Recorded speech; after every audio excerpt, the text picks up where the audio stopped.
Welcome to the Power of Great. I'm your host, Matt Crane, and every single week we come to you right here on iTunes, SoundCloud, Stitcher, iHeartRadio, Pandora. But more importantly, we come to you bringing real information from real people who at one point in their life recognized that their current situation was not their defining moment. And this week, we've got the hardcore closer, Ryan Stewman, in the Power of Great. And ladies and gentlemen, he really doesn't need much of an introduction, but let's give him one anyway. He's a four-time best-selling author. He's contributed and still contributes to Forbes, Entrepreneur, Addicted to Success, The Good Men Project, Lighter Side of Real Estate, and Huffington Post. And he's got more Salesman of the Month plaques than he can really count. And more importantly, it's really crazy to think of what all he's done for just taking action and working hard. Hardcore Closer is an online learning resource for salespeople where he sells e-learning products in the advertising, marketing, funnel sales, and social media arenas, as well as do personal coaching and live events. Ryan Stewman, the Hardcore Closer. Welcome to the Power of Great, my man.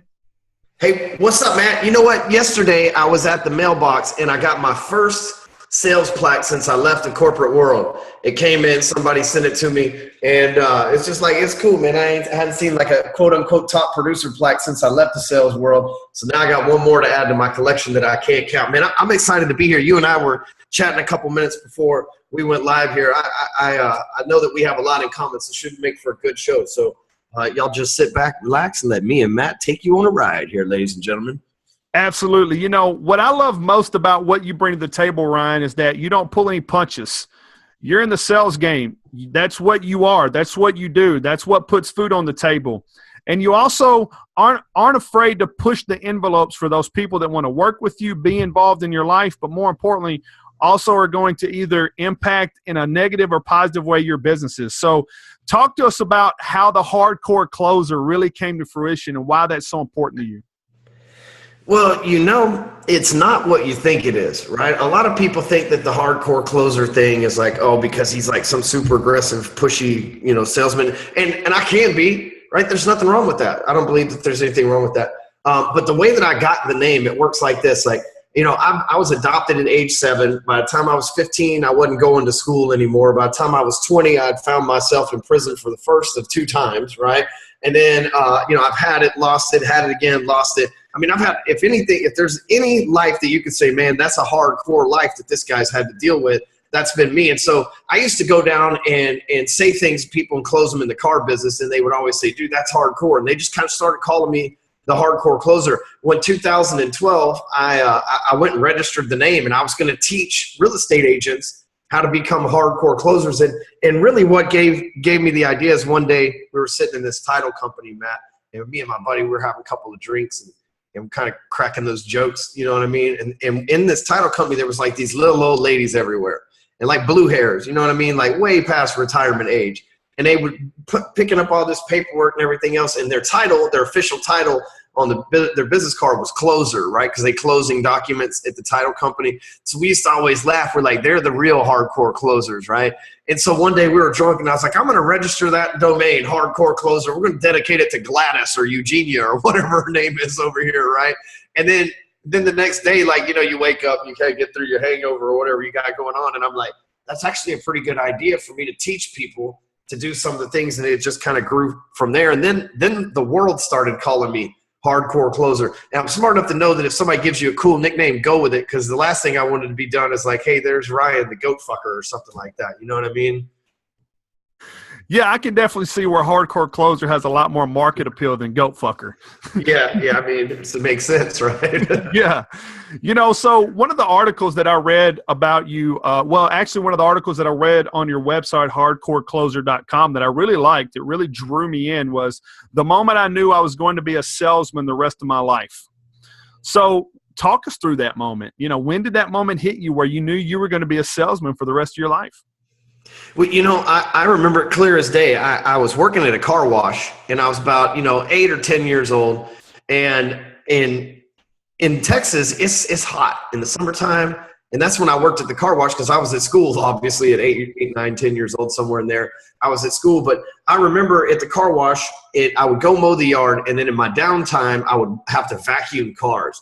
And dude, it was hot mowing the yard, and then it was even hotter vacuuming the cars and all this stuff, man. And it was just busy work because I was not a troublemaker, but had a lot of energy, so they were trying to burn my energy. And I noticed the dude that actually sold car washes didn't have to really work. People come in, he talks to them, he hands them a piece of paper. That's his job. I'm over here like sweating away, like vacuuming cars and all this stuff, moving seats back and forth, like doing all, getting, hands bleeding left and right from banging them on shit inside cars and stuff like that. And I'm like, this dude over here, Cadillac. So I start talking to him. And one day I was 10 years old or so, somewhere in that time frame. And I said, man, how much are they paying you? I was making $3.85 an hour. I said, man, how much do you make to be able to do this? And the guy's like, oh, well, I make $10 an hour plus commission. I said, what the hell is commission? Right? As a youngster, I didn't know what any of that was. And I was like, you get money for talking people into buying the car washes? So from that point, I had begged my stepdad for like the next 3 years to let me be a salesman. And first day on the job, like it was like one of the highest ticket averages ever because I played the little kid role. You know what I mean? Like, hey, you buy a car wash from my daddy's car wash or whatever. I wasn't scared, right? And about a month or two into it, one of my dad's friends who was a manager of one of the locations brought me a Zeke Ziegler cassette, man. It should change my life. I was like, it taught me, it's like, oh, not only can I get good at sales, here's a dude that's already done it and made millions selling like, what was it, photocopiers or something like, I can't remember what it was exactly at the time, but like made all these millions. And I'm like, this is it. And I strayed away, Matt, from sales a couple times over the years and tried to. I've never had a salaried or but I've done electrical work, construction work.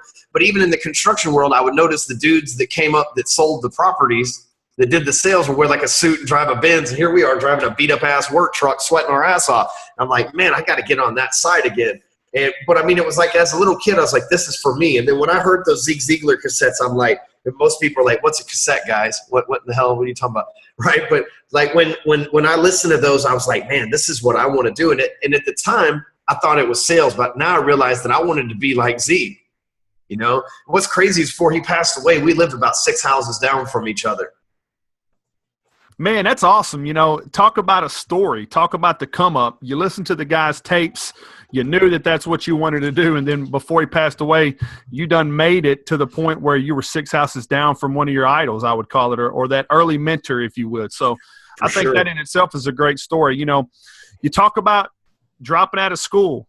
You talk about your stints in prison. How did that shape you? You talked about 2 stints in prison. So let's talk about the first one and what lessons you didn't learn that you learned the second go around that's really helped mold you into the business leader that you are today. Well, the first time I was guilty is all charged, right? I was dealing drugs, and I had taken some drugs, and I had died from drugs, overdose. And thank God they brought me back, right? They brought me back with the little heart palpitator shocker things, right? They're like, clear those things. They brought me back to life so that they could take me to prison, right? Like, this is how your government works, ladies and gentlemen. They could have just let me die. Of course, they got a lot of tax money out of me if you think about it, right? I'm going to send them, 6 figures a year in taxes at least for the last few years. So anyway, so they're getting their money back. But anyway, so they got me alive and charged me with drug dealing. Right, which in Texas, for the amount that I have, which is only like $200, not like I was a freaking kingpin. I was a teenager, but for the amount of drugs I have, was felony 1, and I ended up doing 2 years in prison. In prison, I straightened my ass out. I hated it so much, and I don't use the word hate. I'm not a hater. I hated that so, and this is why I don't use the word hate so much. But I hated the people there so much, and I hated that place. I swear, I just never fucking coming back through that shit ever again, right? And I thought, no matter how much money you can make selling drugs, which I didn't know any rich drug dealers. In retrospect, you'll go get drugs from my neighborhood. You'll get drugs from the poor neighborhood. You know what I mean? Like nobody. And I know it's in rap videos and all this stuff, man. But my neighborhood's full of Ferraris and Maserati. The drug dealer neighborhood is not, right? So there's no money in that. But as a kid, it's all glamorized and everything else. So anyway, I realized in prison, like even these guys that had quote unquote made it and had millions of dollars in drugs, shit, they were never going to get laid again. Like that's it for them. It's game over. You're doing 60 years in prison. You're 40 years old. That's fucking it, buddy. That's it. Say goodbye. Like by the time you get out, Viagra ain't even going to work anymore. You're screwed. All that money you made, millions of dollars, you can't do shit but buy tuna fish and ice cream with it from the commissary box. Oh, hell no. Not for me. That's when I went to work back at the car wash, right? I straightened my act out. However, in 2003, somebody came through the car wash that was a regular customer. She's like, you're always selling me stuff. You're always upselling me. I buy it every time. Come work for me. And I'm like, lady, I'm a felon. I'm useless. I'm just here trying to make a living so that I don't have to go back to prison. And she's like, no, I want to teach you. I want to give you a chance. If you'll just bring that attitude that you have here at the car wash over to the mortgage bank, you'll be rich. She was right. By the time 2005 rolled around, I had like 30 houses that I owned. I was making, multiple six figures a year. I had the whole thing banging to the point to where I moved to the same town where I originally got arrested for drug dealing. Now, remember, when I was a teenager, got arrested for drug dealing, it was like $200 worth of drugs, right? It's not, they make it seem like, they read the thing that they write up on you, like, oh man, he must have been like Scarface. But I had like, dude, not even a button pack worth of drugs, right? That's just like, anyway. So they make it sound like this good deal. Well, I moved back into that part of town because that's the nice part of town that I wanted to, or that's a nice town that I like to live in. So I moved over there. I bought one of the nicest homes in the city. Legally, I'm making my money from the mortgage company, everything else, doing everything by the book. I move into the house. I buy 2 or 3 cars. I got people coming over to pay rent. I got people coming over to pick up commission checks. The cops think I'm selling dope. And I get it now in retrospect. The time they could just ask me and I'd have been straight with them. But they look at it, they're like, this dude's got drug dealer charges. 5 years ago, he was in prison. He's got people coming to his house in Toyota Camrys and Lamborghinis. Like, something's going on over here because he's both ends of the spectrum. They didn't realize people were dropping off rent to me. This was before you could just PayPal somebody money like you can these days, right? So, and then the dudes in the Lamborghinis were coming to pick up their commission checks for the deals that they closed with me, the investors. And the dudes in the Accords and Hyundais and Kias and beat up cars and shit like that were coming to pay $400 rent checks. So one of those $400 rent check people got pulled over with drugs, and the police were like, where are you coming from? And he's like, over there. And they're like, is that where you got your drugs? He's like, no, and that's not where I got my drugs from. And they kind of put the squeeze on this dude. So anyway, long story short, one day the police picked me up. This is crazy how it happened. One day, there was always this cop at the end of my street where he waited for people to run the stop sign. And so I see him there. We shoot the deuces as we pull up next to him. And he waves back. And as we pull out, he pulls us over. And he pulls us over and he arrests me and the dude driving the Mercedes-Benz they arrest the dude driving the Mercedes-Benz for a warrant from a minor in possession of alcohol. He is 32 years old at the time, right? Just to put it in perspective, it's that old of a warrant that they dug up. I don't even know how it's spot. They arrested me. This was 2004. They arrested me for a warrant from 1997 that I had already paid off twice before I went to prison the first time. So something was weird. So we go in there. He gets out. I pay my part, which is like $400 or something like that. They don't let me out. They tell me there's a federal hold on me. So I go upstairs, Matt, and they walk me up in one of those rooms like CSI with the mirrors, the 2-sided mirrors and shit like that, right? And I'm like, dude, what? I know I didn't do anything wrong, right? I know I'm not doing any drugs. I don't know any of this investigation shit's going on, but I know I'm not doing anything wrong. And the cop he comes in, and he has this like thing and slams it just like they do in CSI or whatever. And he's like, we got you on tape. And I'm like, oh, shit, man, what did I do?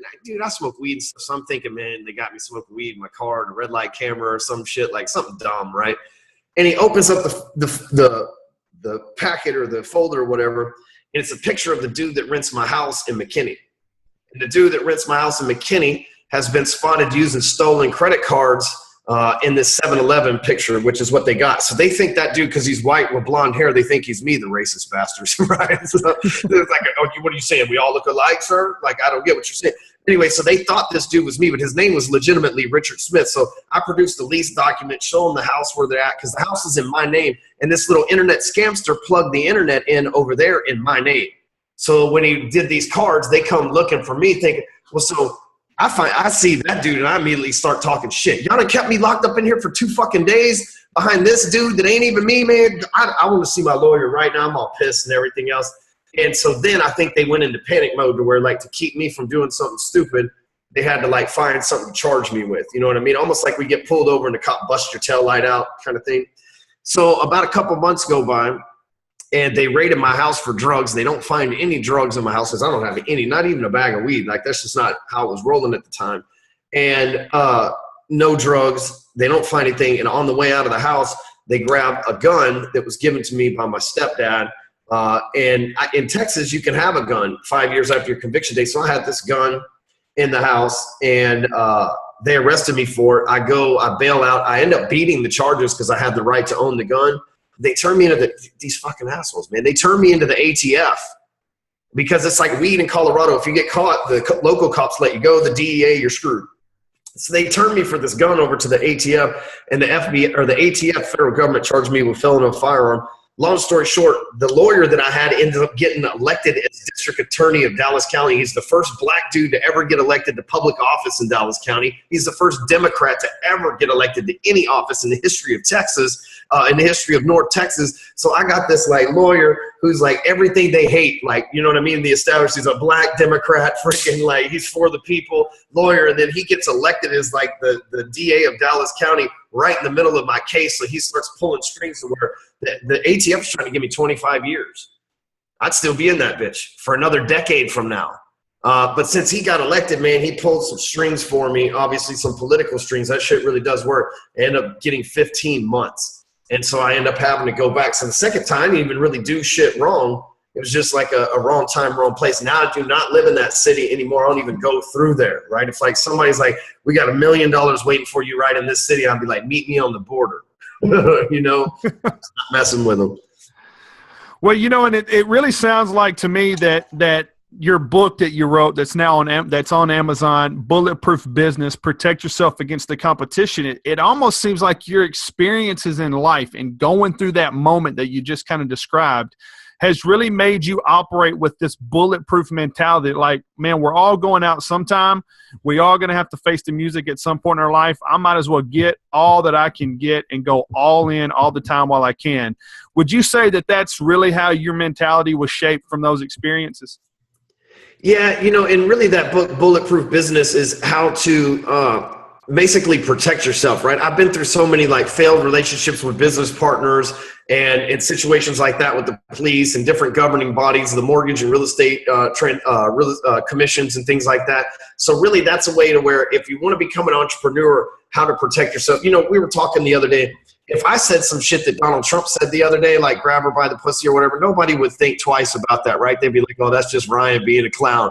But since they're trying to hold him to a higher standard, right, people are all over him. And I'm not saying it's right or wrong, and I don't talk like that, right? But I don't think people would be surprised if I did, right? And so that's like building a bulletproof business. I don't have to lie about who I am. I don't have to pretend to be a certain way. There's nobody that's going to shut me down. As long as I pay my taxes and as long as I don't do something just completely sexist or racist or pedophilic or some shit like that, I'm going to be okay. Okay, I love that. And you even said here, you know, running a legal business can get dirtier at times than running drugs. And you're right, because there's so many loopholes. There's so much behind the back. There's so much stuff that if you're really being true to your business, you're not going to see because you're keeping your head down moving forward.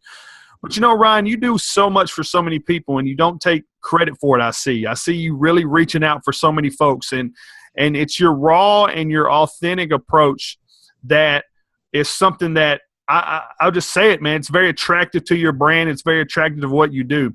You know, where does that passion come from? Where does that drive come from? Well, it's an internal thing. This is what we call in the zone, Matt. We're all given a specific operating code, right? And it's called our DNA. And the universe codes us between our parents that genetically make us.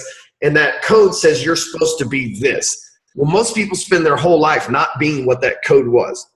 It's like you're coded to be a Mac, which in my opinion is the best computer. But all your life you're struggling because you think you're a PC or that you want to be a PC. And so a lot of people do drugs. And this is speaking from personal experience. A lot of people do drugs. They'll have weird addictions, weird things, hobbies, adrenaline junkie, that kind of stuff that they do to run away from that DNA code. A guy, you know, he'll be a plumber singing a song and he'll have the best voice ever, and people are on the job site all the time going, dude, why don't you go on American Idol, man? He's like, nah, I'd rather, you know, put my hands in shit and work on toilets, right? Like he's not listening to his DNA. He's got a calling and it's there. And then that same plumber goes home at night and drinks because he's not fulfilling his dream. Well, see, about 2010, I just started listening to the DNA code. I call it the voice in the back of your head, right? That voice is going, hey, Ryan, you're supposed to you've overcome all these struggles. Now you're supposed to tell people your story so that you can help them overcome their struggles and show them that it's not all rainbow, sunshine, unicorn, church on Sunday, and suits that they've got to wear. in order to have what they want to have in their life. Show them that it's okay to like money and chase after money and the results that it gets for you. Tell them that it's okay if they want to do drugs, if they want to hate. Like the opposite of what everybody else is trying to push people into a mold. But as salespeople, if we'll just embrace that that's the DNA code that's been given to us, then we'll get in what's called our zone. You see, I do what I'm supposed to do. I'm on interviews like this. I write books. I make videos. I help people. I counsel people. I consult companies and all these things. That's my zone of genius, and that's what I'm supposed to do. And because of that, it fuels my passion, right? The more I do of this, the more that I give out, the more the universe gives to me. You see, all these times that I've failed in the past, those were trial closes, Matt. Those were tests, right? And so it's like, he did okay with $700,000, but he's not ready to go to that $1 million mark yet, right? Like he did okay with 500 clients, but he's not ready to go to 1 million people a week yet, right? Like I've been taking on these, the universe will test your DNA code with responsibility. And if you fail to handle that responsibility, it will test you again until you can take it on. My friends, Jake Hinder and Mike Reese say, your ability to grow is determined upon your ability to endure pain, right? Oftentimes financial pain. In order to grow, you have to invest. In order to invest, you have to have the ability to deal with the pain of if you lose that because you don't win every single thing, or deal with the pain of having to, we've all been through situations where we've had a significant amount of money, but we got it tied up in a development product or some technology or some seminar or something like that. And we're broke as hell, even though we've got our money invested somewhere. And that's financial pain that we have to go through. And if you're going to grow, you have to be able to endure that stuff and be able to take that responsibility on. The bottom line is, I'm doing what I believe I'm supposed to do. The voice in the back of my head says something, I'm like, I'm all about it. Some people, like preachers, call it the spirit. They say, I listen to the spirit, it moves through me, whatever you want to call it, right? That's what's in the back of my head. And it tells me to do something, I do it because I'm tired of arguing with it. Because every time I argue with it or don't do what it tells me to do, wind up in prison or divorced or in a bad situation in life, owing people money or whatever the hell. And so now I just learned to listen to it. I'm completely submissive to whatever that DNA code is in my body. I absolutely love that answer. And that I've never heard it put that way. And that is badass, to be honest with you, is that so many people, man, you're right. They don't listen to the DNA code. They choose to listen to what everybody else tells them. And something else that I hope our listeners really took out of that was all these past experiences were trial closes. That is why you're the hardcore closer, my man, because that was some hardcore knowledge and some truth that I'm going to walk away from this episode going, man, he's damn right. All this other stuff I've complained about has just been a trial close. If I'm the real deal like I say I am, then I'm going to start really working through my DNA code and doing what I need to do, man. So I love that. You got a lot going on. You got a lot of products. You do a ton of free online training. You got a lot of closer resources. You blog all the time. Where's the best place that people can go and see more about Ryan Stewman, the hardcore closer, and find out how they can potentially do business with you? The best place to reach out to me is just hardcorecloser.com. All my social media is there, all the blogs that I've written. And, I'll put this on anything. That's the best sales site on the internet. There's nobody that writes as prolifically and as matter-of-factly as me. There's a lot of people that give you theorized on how to sell stuff, but you read my stuff. It's like the last article that I put up last night.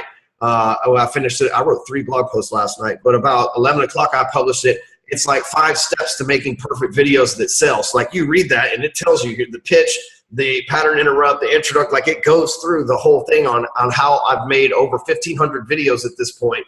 And so I know what sells and what doesn't. So I'm just giving people my experience. That voice is like, hey man, you're doing all these things, like share your experiences, right? So there's a lot of people out there that consult people, coach people, sell products that they have these theories, right? And so they're sharing these ideas they have. I'm sharing these experiences and these results that I have obtained, right? So it's not like I'm telling people a theory and then maybe I'll check it out if they think it's cool. What I'm doing is I'm talking on that blog past experiences. Here's the things that I've done and here's my results. And fortunately for me, I'm a high energy person, as you can tell from probably listening to my voice here, but I'm a high energy person. So my output, anything that consumes a lot of energy has a lot of output, right?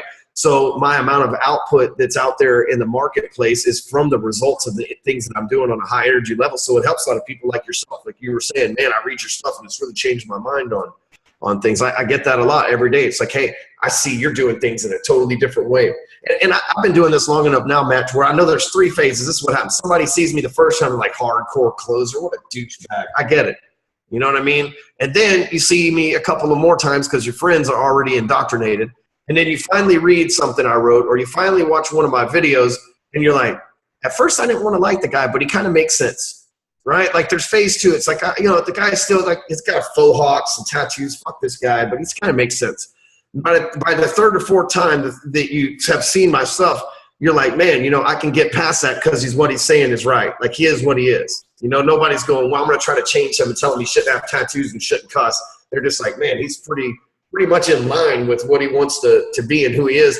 And then they make that decision. Do they like me for that quality or not? And I find that more people like me, but it takes about 6 months to get through those 3 phases sometimes. And in the beginning, it hurt me. I was like, man, why do all these people talk like nobody says anything positive? They just keep calling me a douchebag.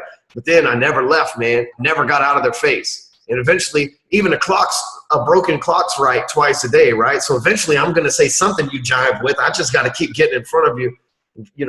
Flash forward 6 years of being called a douchebag, it's happening less and less these days, Well, here's what I think that one of the things that I really take from that is that purposeful people attract purposeful people. And so you're so hardcore with your purpose that it might take people 2 or 3 times to really figure out that they need to walk with you because they're still trying to figure out how to walk in their purpose. And so I want to say this for you personally from me. I'm not worried about what anyone else thinks, but for Matt, I appreciate your consistency and your dedication to that consistency, because most people will take those moments where people aren't following them and try to change their voice, try to change their walk, try to change their approach. You're the disruptor, man. You've got the disruptive shirt on that proves who you are. And I want to say I respect that and appreciate that a lot about you. So thank you. And thank you for being on the show today. Yeah, I appreciate you having me, man. My goal is, like I said, there's plenty of people in suit and ties and rainbows and unicorns and church on Sunday and everything's perfect, right? That's not what most of the salespeople are. Most salespeople, we're in sales because we weren't born with the silver spoon in our ass. We're in sales because most corporations won't hire us, or we want to make our own rules. We don't like being told what to do. We just want to shine and put no limit on our income. And I represent those people, right? Like that's who I'm here to talk about. And as we talked before, you said a disruptor. I'm making some of the old school guys that have been around for a long time change how they communicate with people because they're realizing that shit's played out, Absolutely. And I have a high level of respect for that. Well, there you have it, ladies and gentlemen. My man Ryan Stewman, the hardcore closer, came to the Power of Great and delivered the goods. And just like we do every single week, I'll leave you with this. Success isn't measured by what you step out of, rather by what you are committed to step into. And we'll see you all next week.